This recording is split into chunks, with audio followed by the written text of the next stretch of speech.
Hi there, I'm Alex from the Southern Ukulele Store, and I'm back once again today to look at tenor ukuleles one more time. But this video has evolved several times since I decided to film it 24 hours ago. I noticed on recent Zoom calls that I'm comparing the same instruments quite a bit, and I am having the same conversations about the difference between certain brands and others, as well as certain woods and others. So what I've done today is I've taken 10 very popular ukuleles, 10 tenor ukuleles from well-known brands, and we're going to play them in no particular price order. We're just going to play ukuleles here, but they're all good ones. You know, we've got Kanile'a, Kamaka, KoAloha, we've got Big Island, we've got Rebel, we've got Ukuleles, we've got Ukulele, we've got lots of things here that people want to hear and want to know about, and instruments that are all premium and all very different in their own right with their own histories, and we'll touch on them in descriptions before the sound samples, as you know from previous videos. We're going to start seemingly at random. I don't even know what ukulele is going to be first. I'm just going to pick the Ukuleles. We're going to start with a Ukuleles tenor and see what you think. Okay, the first ukulele we're going to look at today is one of the KoAloha T1 tenors, which is a Hawaiian koa, Hawaiian-made tenor by the custom shop at KoAloha. Now, KoAloha may be a name that some of you here have not heard before, but one of the big four Hawaiian K brands. Have you ever heard of Pono? Well, Pono is KoAloha. KoAloha is the custom shop, and Pono is very much the squire to the Fender brand in that respect. The Ponos are Indonesian-made versions of KoAloha ukuleles, and we all know how good Pono are. So think of KoAloha as that kind of master grade step up from a Pono. Look at it like Pono, and then Pono Deluxe, then Pono Pro Classic, and then finally KoAloha, which is what we have here. This is Hawaiian koa with a nitrocellulose satin finish.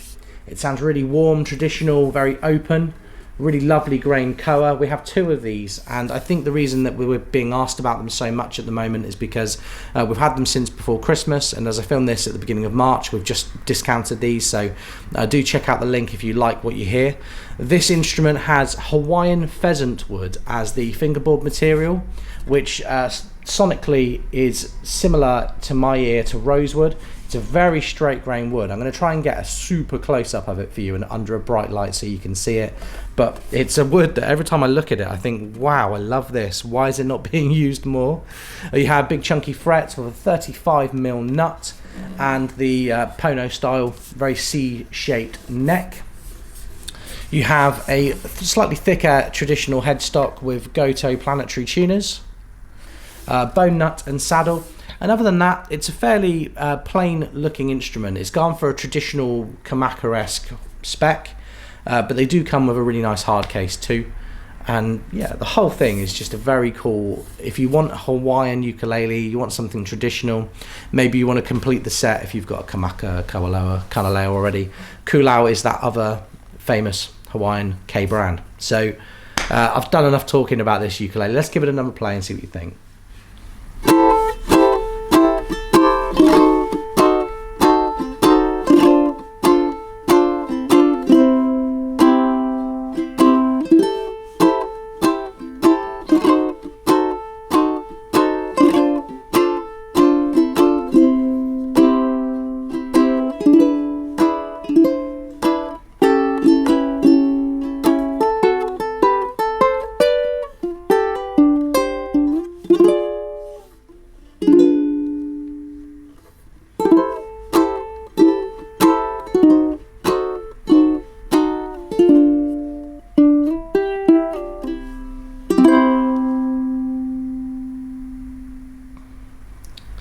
Okay, the second ukulele I'm going to look at today is the Kanile'a SUST Deluxe. The SUST is a popular model that I would hope anyone watching these videos regularly would know by now. Got very favourable review score from Gotti Ukulele about a year or so back, and it's an exclusive model to SUS that has Alaskan rainbow cedar on the top with Honduran mahogany on the back and sides. And we decided at the tail end of last year to do a run of deluxe models, and this is the second batch of those that's just come through, and they have additional front binding because sometimes the wood on the front and back would look very similar. So we felt that putting the binding in there would just, you know, just contrast nicely. And we also have that koa rosette, because I completely understand when some people say, if I'm buying a Hawaiian ukulele, I just want a little bit of koa. If I'm not having a koa instrument, I just want that tiny detail. So we thought, let's put a really nice rosette on the front. As with all Kanile'as, you have an ebony fingerboard and bridge with ebony bridge pins. You have a 38mm nut width. This has the ebony faceplate with Hawaiian sand Kanile'a inlay for their logo. And you also have Hawaiian sand inlays going down the fingerboard.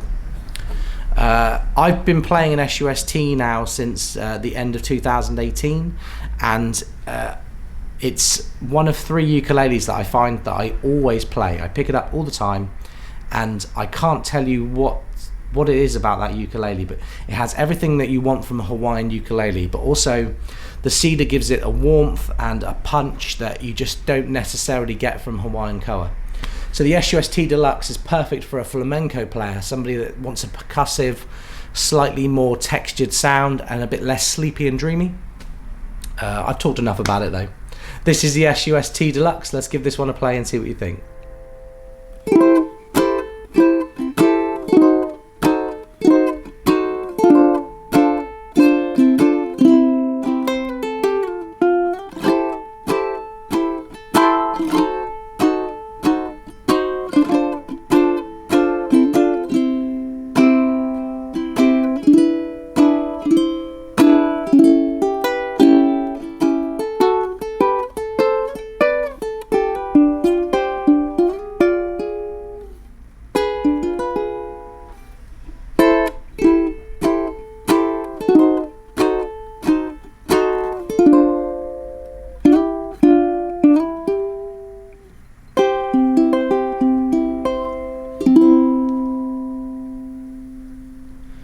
Okay, and the next ukulele we look at today is the Ukuleles AT Mango.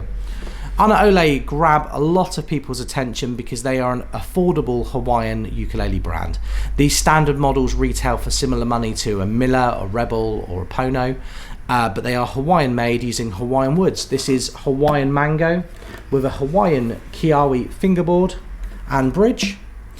So Gareth Yaki has extensive experience building under other brands before branching out on his own, and Ukuleles always draw a lot of attention because they are approximately half the price of a Kamaka or a Kanile'a standard model.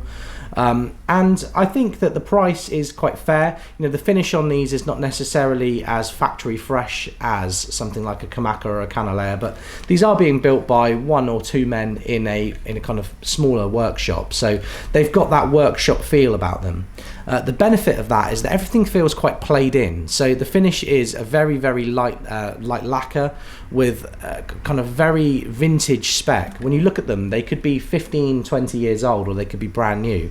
And I think that that's a really unique thing about Ukuleles. Certainly don't see that from many. I mean, look at the mango on that. It's so holographic. Depending on what angle you look at, you're going to get a completely different experience. And tonally, it's just as diverse as, say, a Ramiro Creations or a Rebel, other ukulele brands that use mango at this price.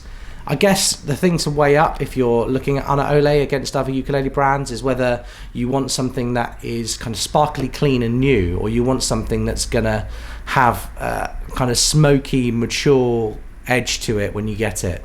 And there are benefits and negatives to both, but I like to give you the most fair comment I can about these brands, and I really dig Ukuleles, and I can completely understand why people have been choosing them in recent months and years over some of the other more established brands that we've been doing.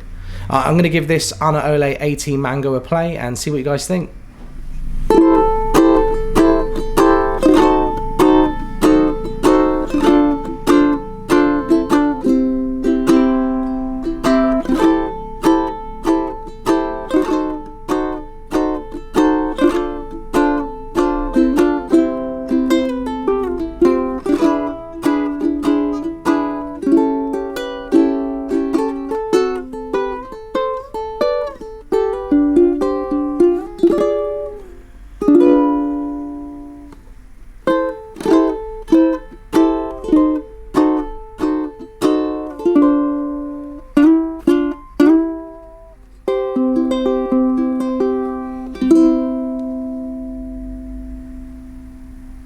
Okay folks, now for something very, very original. You're not going to see many ukuleles hung up on the wall in your local music shop like this. This is the Rebel Original Fake. The Original Fake is the sequel model to the Particle, which we featured a couple of years back. The Particle was a spruce cedar top combination with Padauk and ebony back and sides, and on the surface the Original Fake is very, very similar. It looks the same. But there is a really key difference, and I guess that's why it's called the Original Fake. The top on this is Western Red Cedar and Western Yellow Cedar. And Western Red and Yellow Cedar have slightly different tonal characteristics, but what they produce is a very full-bodied sound. This ukulele is warm, it's punchy, it's loud, but it still has so much depth. In part because if you're the player, you have this side sound port, so you're hearing a lot of those warm frequencies come back at you, which you definitely notice if you cover this up when you're playing. You don't get quite the tonal spread that you get if you have it uncovered. The back and sides are interesting too. This particular one has ebony, Kamaka ebony sides with a Padauk back, but this is also available in a slightly rearranged flavour where the top woods are reversed and the back and sides woods are reversed. And yeah, I highly recommend seeking out some other sound samples online because they all have a very unique sound. This particular combination though is on our website, and this is what will be linked from the video today. The fingerboard is also a split of Padauk and ebony on the bass and treble side, and I find by having the fingerboard wood on the bass side as ebony, you get a slightly harder sound and you get slightly mellower sound if you have these roles reversed. You also have this ebony inlaid headstock with a brass Rebel logo and a split of the tuners as well. You have planetary tuners, but 2 are black and 2 are brass coloured. You also have Padauk binding running along the front and an ebony fingerboard and bridge with the KoAloha style 37mm nut with the slightly rolled off fret edges. So this has a nice wide nut width but with a more conventional string spacing. I'm going to give the Original Fake a play and see what you guys think.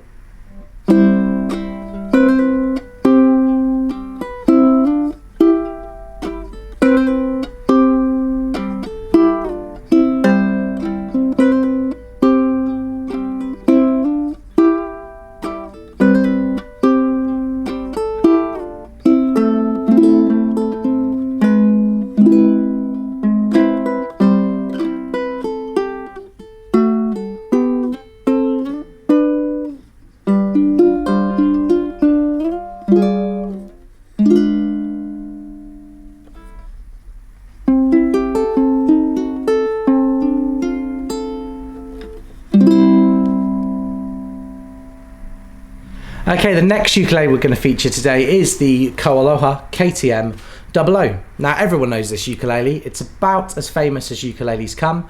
It's got a very distinctive body shape, distinctive sound hole, distinctive 5-point crown headstock, and just everything about a KoAloha is unique to KoAloha.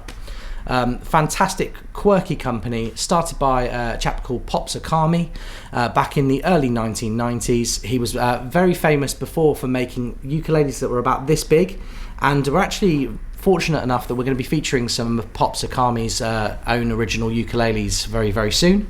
But in the meantime, KoAloha is now run by Pops Akami's sons, Alan and Paul, and the KTM-00 is the standard bearer by which all of the other KoAlohas that come after it have to face up to. The KTM-00 is solid Hawaiian koa. This one is particularly dark, but they can vary. KoAloha are slightly different to Kanile'a in that they don't grade their wood. They use just they have koa and they go, this is the koa set. So what I like about them is that sometimes you get one that's got quite a straight grain top and then really curly back, or you get something like this today which is a bit more uniform. And yeah, this is actually a particularly special looking one. You have a mahogany neck which is CNC shaped with a 37mm nut. Much like the Original Fake we've just looked at, the fret edges are slightly rolled into the fingerboard, so the fret ends end before the fingerboard does, and what you get is the string spacing of a 36mm nut instrument. The modern KoAlohas have an ebony fingerboard and bridge, and they use these DeLuxe KoAloha branded tuners. And just once more, we'll take a look at the front there with that abalone KoAloha headstock inlay on the 5-point crown. This isn't the only KoAloha we're going to feature in the video today, but this is the one that many of you will know and love. So let's give the KTM-00 a play and see what you think.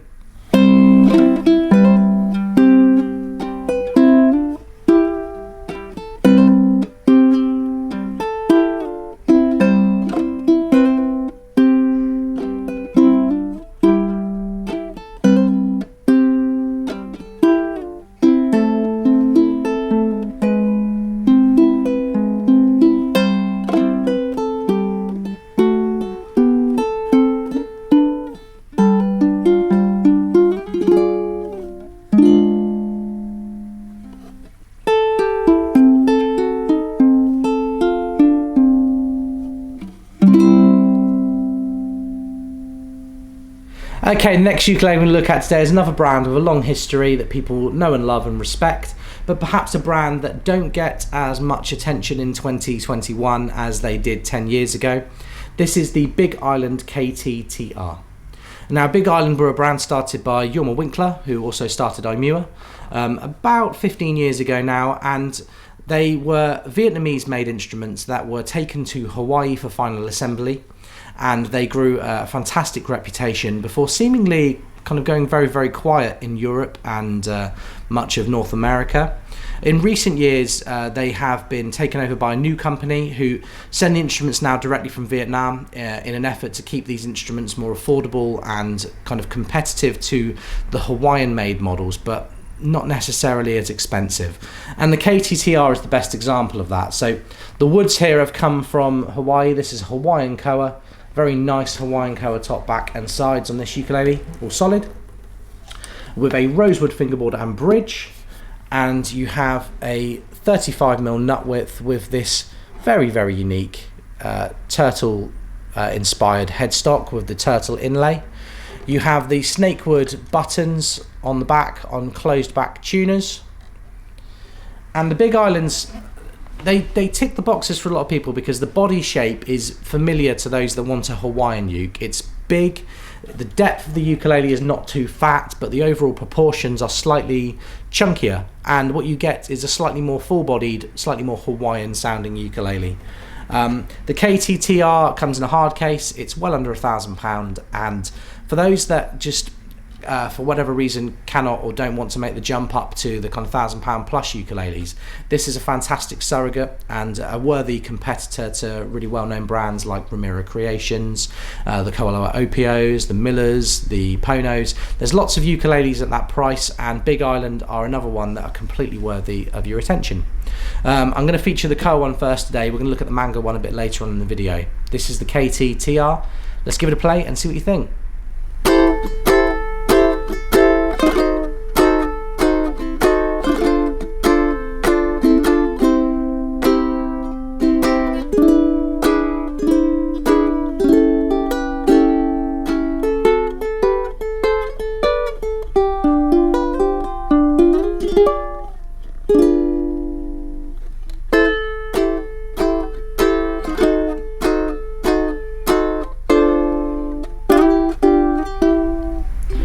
Okay, the next ukulele we're going to look at today is another Big Island. This is the Big Island MOTR.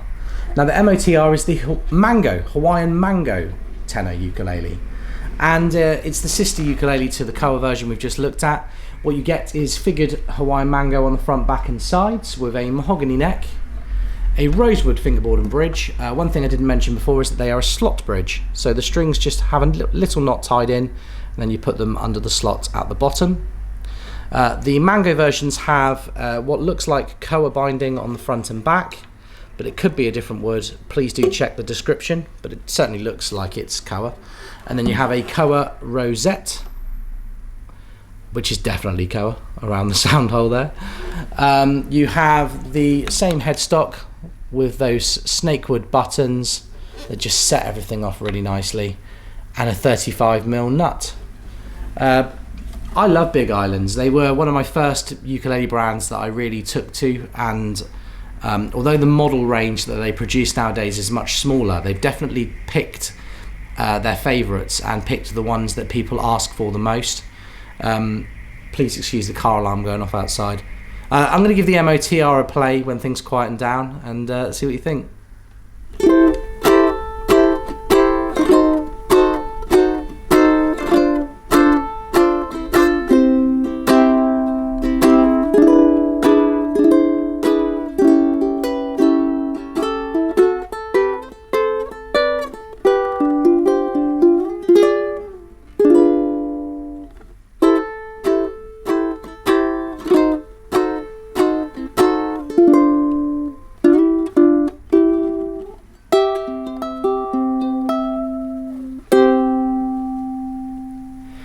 Okay, next up today we've got a ukulele that I'm sure all of you will already be familiar with. This is the famous Kamaka HF-3. Now, Kamaka are so important to where we're at now with the ukulele. You know, they've invented so many things along the way. So many famous artists have played Kamaka, including present day one of the most famous ukulele players in the world, if not the most famous ukulele player in the world, which is Jake Shimabukuro. Kamaka have this family history and tradition going back more than 100 years, and they are really the only ukulele brand out there right now that can claim that. You have Hawaiian koa for the top, back and sides, as it's always been. You have a rosewood fingerboard and bridge, which it's always been, and the bridge is inspired by classical guitars. It's a classical style tie-on bridge with a bone nut and saddle, and shallow tuners with snakewood matching buttons. Just waiting for the camera to focus.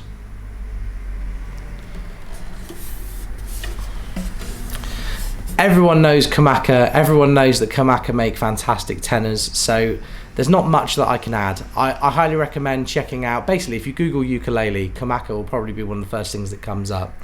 And the HF-3 is totally deserving of the praise and the esteem that it's received over the many, many decades that they've been producing it. So I'm going to give the HF-3 a play and see what you guys think.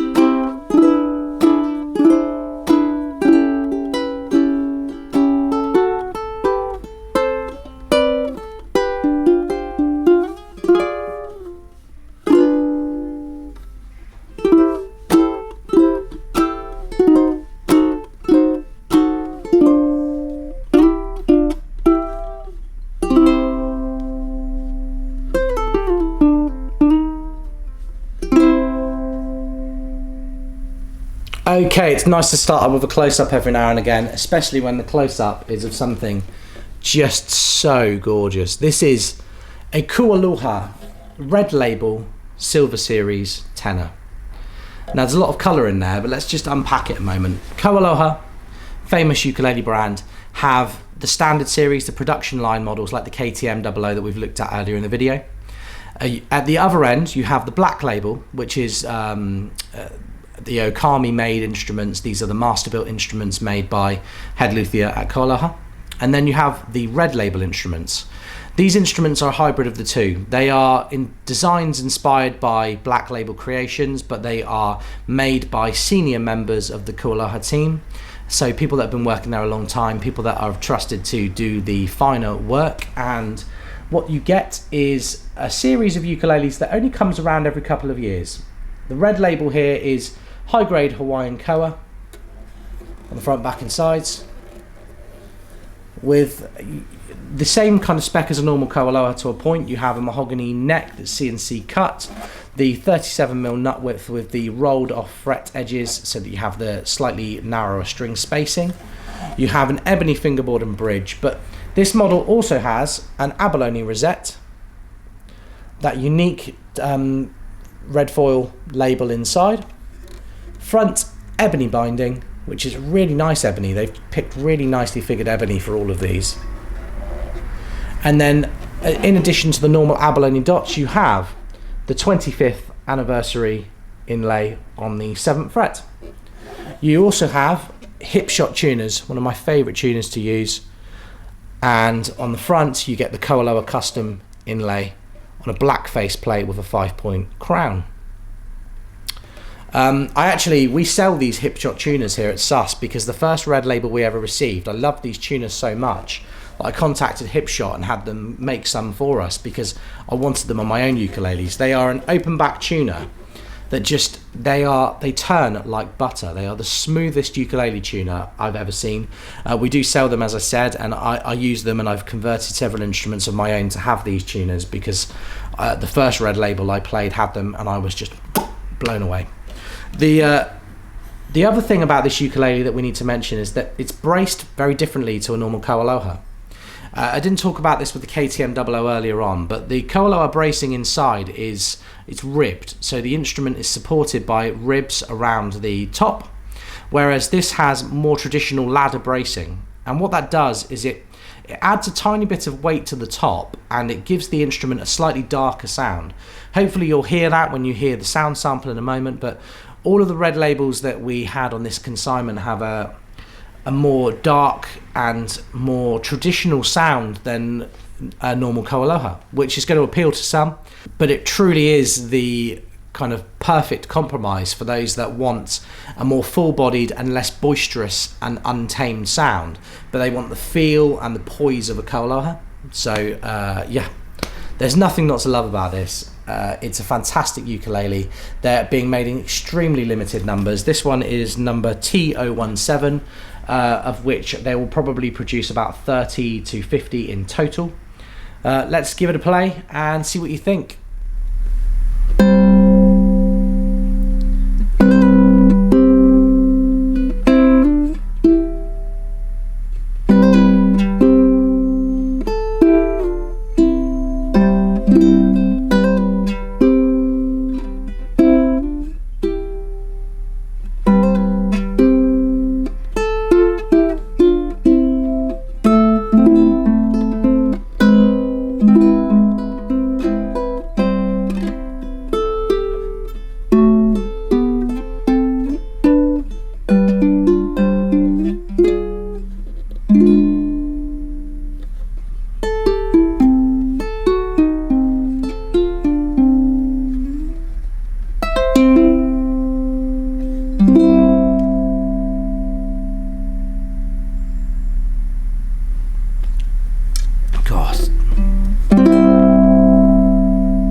I'm going to say it, and it's controversial. That is the best open C chord I've ever heard.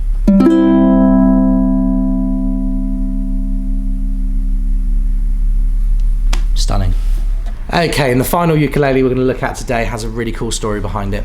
These are produced in extremely limited numbers. It's a custom option from Kamaka.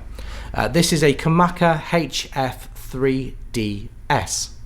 Now that S makes it extremely rare. This is a spruce top with koa back and sides Kamaka. It's the HF-3D model, which is the deluxe upgrade from the HF-3, but with a custom spruce top. Kamaka will make for their dealers custom spruce and cedar options, but they produce things so infrequently that you do have to end up waiting 18 months, 24 months for these models to come through. This HF-3DS has a really lovely, almost freckled figured spruce top, which I really hope gets caught on camera. I might have to take it in a natural light to give you the best of it. With the rope binding from a HF-3D model around the sound hole and around the top, along with that ebony binding around the outside. You have a high-grade Hawaiian koa for the back and sides, with a mahogany neck, and the HF-3D series have an upgraded ebony fingerboard and bridge. You have the classic Kamaka headstock, and they always use a really nice koa veneer for that top there. That one, look at the figuring on that, that's gorgeous. That's catalogue good. And then you have the shallow tuners, once again with the snake wood buttons. The HF-3DS, they don't come along very often, but what you get is something that has a very modern sound with all of the Kamaka vintage vibe kind of stuffed inside this instrument, and the results are just a very clean and very clear instrument that still produces the volume and the depth and the darkness that you might want it to have if you're a more delicate player or somebody that really likes those gentle, subtle nuances between different instruments. The HF-3DS, the reason this one is a cool story is because I featured it on a video back in 2018, one of the first videos I did on tenor ukuleles.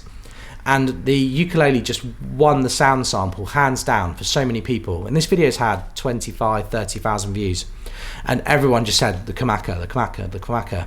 And what it did is it created this kind of wave of people going, when are you getting more? When are you getting more? And since then, we've had one. So these really are quite rare. This is the second one that we've had come in. And hopefully you'll hear it today and love it just as much. I'm going to give it a play and see what you think.